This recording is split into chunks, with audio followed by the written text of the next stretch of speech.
Nästa talare är Martin Glarvig. Och du har startat ett företag som bland annat baserar sina tjänster på geodata. Och vi stötte på varandra när jag var på Cartday i Danmark och lyssnade på din presentation om hur i ert företag använder er öppna geodata i Danmark och skapar innovation kring det. Och det tyckte jag var väldigt spännande. Så jag är jätteglad att jag har kunnat locka dig till i och för sig din nya marknad här i Stockholm. Jag vet att ni har startat upp i Sverige nu och har kontor i Stockholm. Jag lämnar över till dig, Martin. Ja, tack. Och jag ska försöka prata lite svenska. Om inte det går så har jag fått lovning på att det kommer lite hjälp för sidolinjen. Men som sagt så...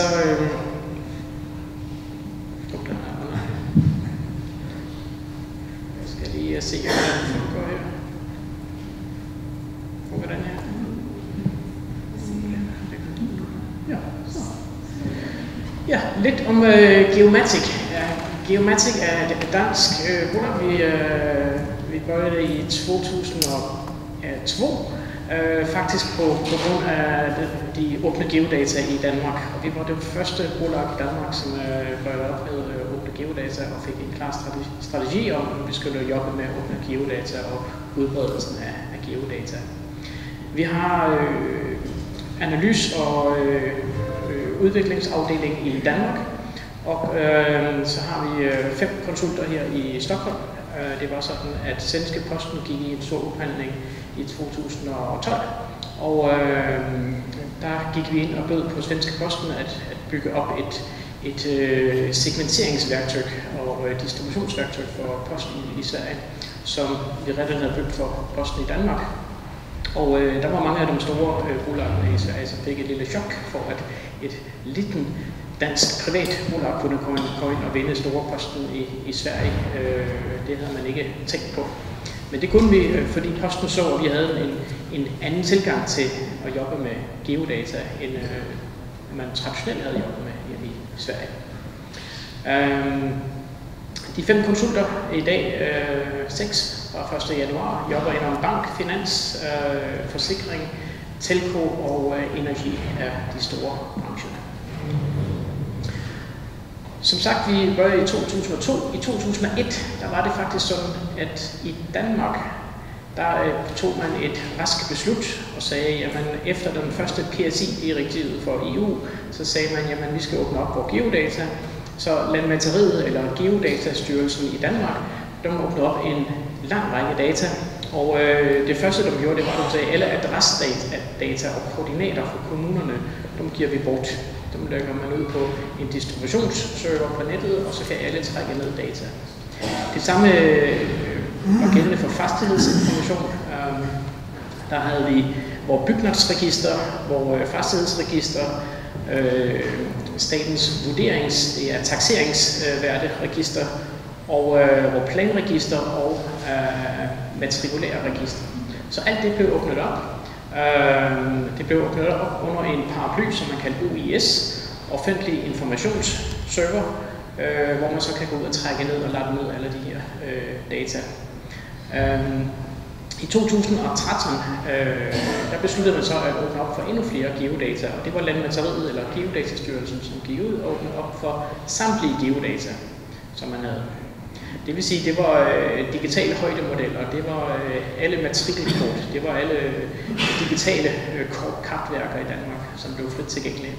Og som vi just pratede om her på første rækken, så mange af de her karter i dag kan man se blandt andet inden det her game, som hedder Minecraft, og andre steder også OpenStreetMap og så videre. Alle de danske data ligger frit tilgængelige inden de systemerne. Miljø- og energidata blev også givet frit. Det var sådan, at man for, jeg tror det var 6-7 år siden, træffede man beslut i Danmark om, at alle energibolag i Danmark, der bliver pligtige at rapportere ind, hvor meget energi, som man bruger i hver enkelt hushold. Og nu er det også frit tilgængeligt, så alle kan følge med i, om ens grænder bruger for meget elektricitet eller varme de enkelte husene. Det har man gjort for, at man gerne ville fremme initiativer, som kan bygge op miljørigtige forbedringer af den danske boligmasse. Så der har været mange for byplanlaboratorier, arkitektskoler osv., som har været inde og skabe innovation og inden bygningsindustrien, for at man fik nogle åbne geodata, som gjorde, at vi kunne få energiforbruget frem, og alle kunne få lov at jobbe med det her tilsammen med bygningsdata. Og just nu der holder man på at bygge op noget, der hedder datafordeleren.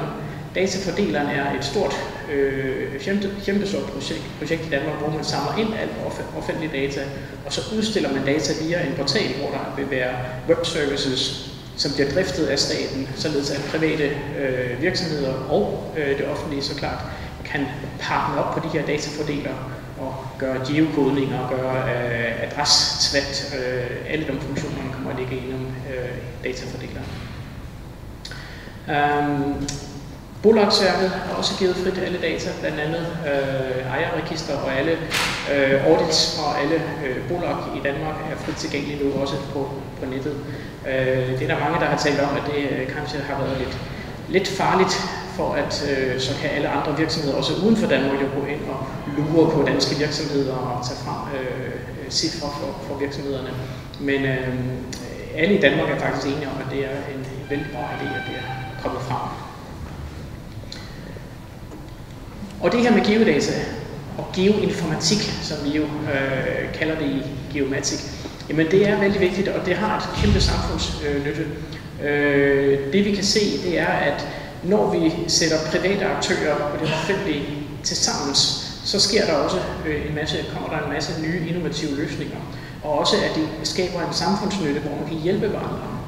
Et eksempel, som vi har her, det er, at til eksempel i dag så har vi det, der hedder kviklån eller sms-lån, hvor man via sin mobiltelefon vældig enkelt kan gå ind og låne penge. Man kan låne typ 2.000 spænd, og man står nede i den lokale butik og skal handle ind.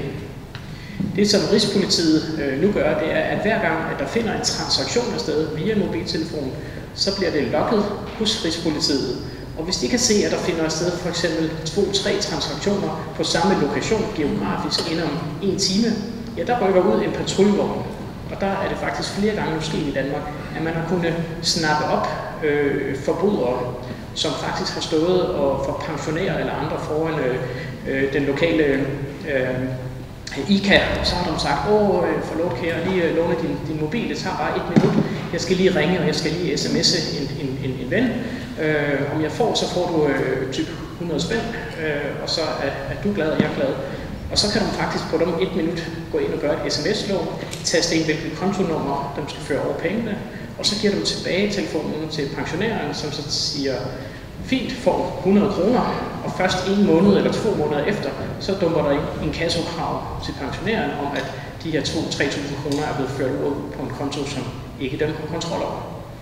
Og her går politiet så ind og jobber sammen med de private banksektorer om positioner og XY-koordinater for at kunne snappe op det her.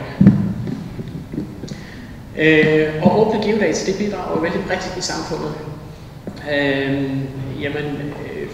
Markedsføring, direkte markedsføring, så klart er også et stort område, hvor geodata bliver anvendt. Men endnu vigtigere kommunikation.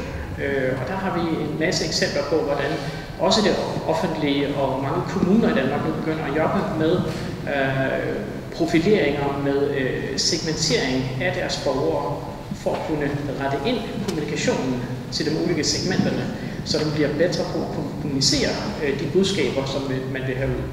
Det kan være, at man sorterer sit affald. Det kan være, når man får taxeringspapper ind ad døren, så kan det være forskellige kommunikation, afhængig af hvilke befolkningsgrupper man kommunikerer til.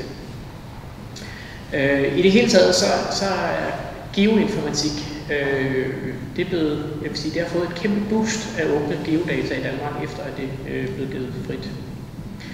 Og det hele står jo faktisk fint beskrevet i PSI-direktivet fra EU, at man opfordrer alle medlemslande i EU til at give bort de her geodata og udstille dem, således at det kan fremme innovation og vækst inden både den offentlige, men også den private sektor. Og det er jo vældig fint. Samtidig med det, så ved I alle, at der er ny forordning på vej i EU, en EU-dataforordning, som nu kommer at gælde for alle 28 medlemslande. Det betyder, at den danske pool i princippet fra 1. januar, om den bliver besluttet, jeg tror det er næste væk, når man regner med, at den bliver besluttet, jamen så har man 2 år til at gøre op med den svenske pool og rette ind alle andre lovgivninger i Sverige, i hele Europa, til bare én lovstiftning på EU, som bliver EU's nye dataforordning. Det kan vi se vældig meget frem til, fordi den er faktisk vældig fair og rimelig for alle, som jobber med data. Og det, som nemlig sker, det er, at mange virksomheder, også i den digitale verden, de har faktisk i dag, mange af dem, en meget sund tanke og meget sund høj etik omkring, hvordan man anvender og hvordan man jobber med data, persondata. Men der findes ikke direktiver, der ligesom hjælper dem til med, hvordan skal vi håndtere de her data. Og lige præcis Sverige er jo et lidt specielt land, vil jeg sige, i forhold til mange andre lande i EU, med at man fra Skatteværket, fra Spar, kan købe ud adresser og navn til direkte markedsføring. Det skulle aldrig gå i nogen andre lande end Sverige. I andre lande der er det privacy, der er det private informationer, som man ikke får givet. Men det som er, det er, at når man så kan give ud data, så findes der også andre reguleringer, der siger, at nu kan man så anvende data, og nu skal man passe på data. Og det er der, hvor pool og dataforordning kommer ind. Men det, som vi gør ofte, det er jo, at vi opfordrer alle private virksomheder til, at når nu de får alle de her åbne geodata, adresser, koordinater, når de får givet ud, så skal der også håndtere det i en policy, som siger, hvor tæt vil vi gå på, hvor aggressivt vil vi anvende de her data inden til eksempel direkte markedsføring og andre områder. Det man siger, det er typisk, at man har en-til-en data, så er det persondata, og så gælder pool. Har man 2 personer, så kan man sige, at i princippet er det statistik, men nej, den går ikke rigtigt, fordi om jeg selv skulle være den ene person, jamen der kan jeg afsløre data om den anden person. Så man får altså bygget op en policy på området. Og her i Sverige, der jobber vi vældig tæt sammen med YC, markedsinformation, blandt andet også på kreditdata. Og der sætter vi os så sammen, og så siger vi, jamen vi har alle de her data, vi har vældig mye data en til en, men vi vil jo aldrig anvende, vi vil aldrig udstille data en til en, hvis man skal gøre kreditanalyser. Så det man gør, det er, at man sætter sig sammen, og så finder man ud af, hvad er vores policy, hvor tæt vil vi gå på. Typisk så skal der være 7 voksne individer, eller der skal være 5 hushold, eller 5 familier inden et kloster, før man begynder at lave nogen form for analyse på de her datasæt. Og et af resultaterne med det kan være sådan en generisk segmenteringsmodel over alle i befolkningen. En sådan har vi bygget for de 4 nordiske lande, og i Danmark har vi bygget en særskilt klassificering af populationen baseret på åbne geodata, som står til rådighed for alle kommuner og for staten og regionerne i Danmark.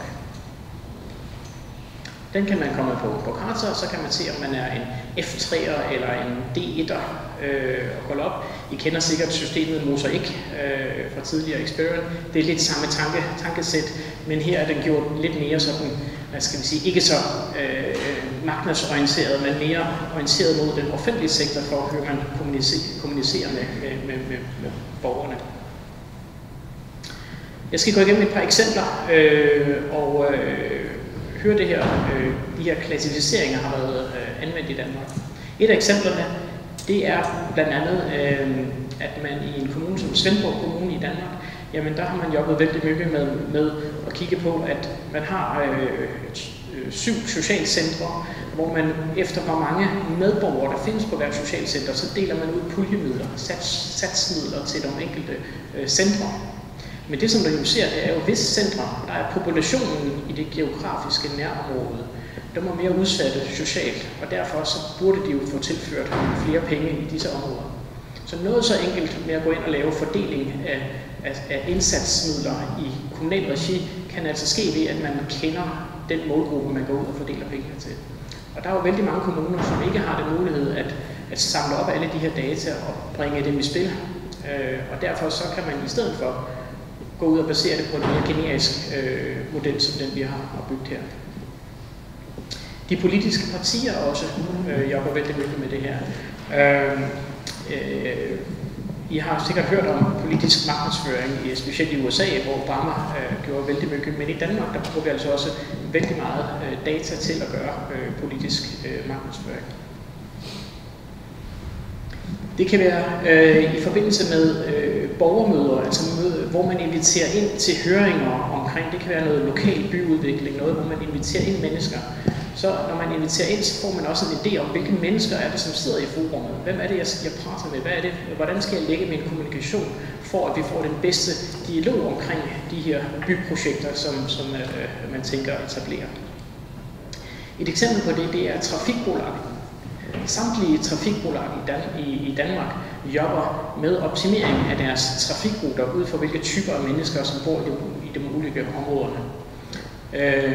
Og det man til eksempel gør, når man skal inddrage borgerne, passagererne i dialogen om fremtidige busruter, det er, at man inviterer dem ind til dialogmøder.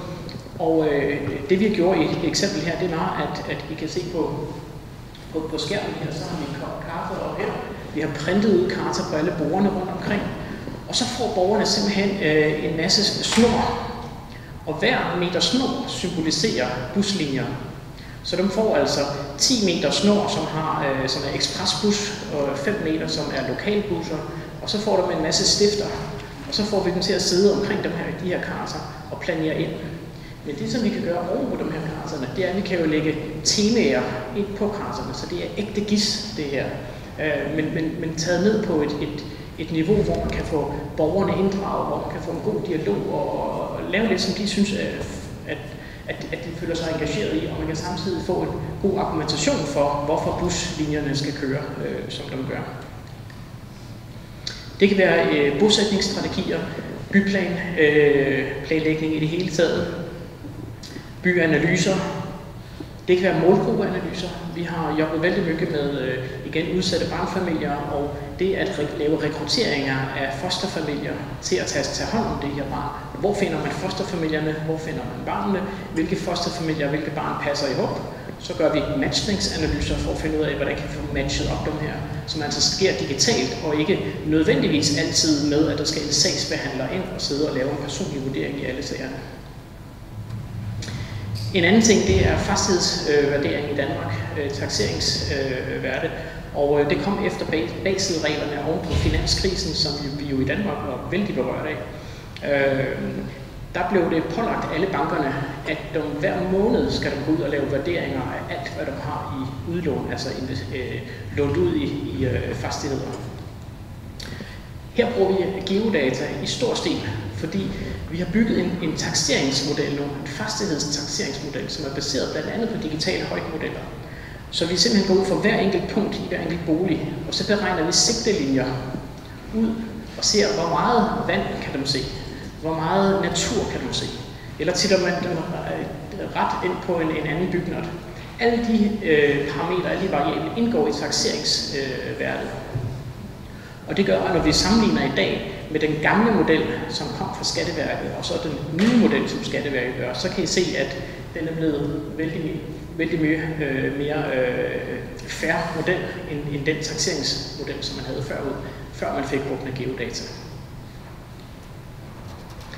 Sidste eksempler, jamen der kommer vi lidt over i anden anvendelse også, men blandt andet sådan noget som nummerpladescanning, at man kan scanne ind en nummerplade, som kører over Øresundsbroen til eksempel, og på den måde lave pendlingsanalyser af, hvilke befolkningsgrupper pendler fra den ene og den anden side af broen på Øresundsbroen. Det er vældig nyttigt for Københavns Stad og for Malmø Stad. Malmø Stad er også den første her i Sverige nu, som har købt ind på den her klassificering, og faktisk bør jobbe her for det nye år med klassificeringen og med at kende deres borgere bedre. Sidst men ikke mindst andre nye teknologier, som vender ind i storcentre rundt omkring, i lufthavne, Arlanda Lufthavn. Jamen hver gang man passerer rundt i Arlanda Lufthavn, så bliver der via mobiltelefoner tracket, hvem er jeg? Ikke hvem jeg er, men hvilken type af menneske er jeg, og hvor befinder man sig i lufthavnen, således at man kan indrette lufthavnen optimalt efter de brugerne, som passerer rundt i lufthavnen. Så der er vældig mange anvendelsesområder, som bliver sat i spil, men alt det her, det er baseret på åbne geodata. Og i Danmark i hvert fald har det været en fantastisk bra investering. Der har været lavet store rapporter, jeg ved, I sikkert har set dem, og de er blevet distribueret via Geoforum eller andre, men hvor man kan læse om, hvad det er for samfundsnytte, som geodata har gjort i Danmark. Tack ska du ha, Martin. Jag tänkte, kan du nämna några fler företag som har skapat innovation kring geodata i Danmark? Der er faktisk altså en håndfuld af virksomheder i Danmark, som er blevet stiftet og som er blevet grundet på baggrund af åbne geodata. Nye virksomheder kommer til også. Og så er der selvklart også mange af de ældre traditionelle, som er vækst op og blevet vældig store på åbne geodata. Og alle sammen nogen, som jobber privat og offentligt sektor. Begge veje. Så vi er bare en ud af mange virksomheder. Ja. Tack ska du ha, Martin. Vi ska rigga om till nästa talare här.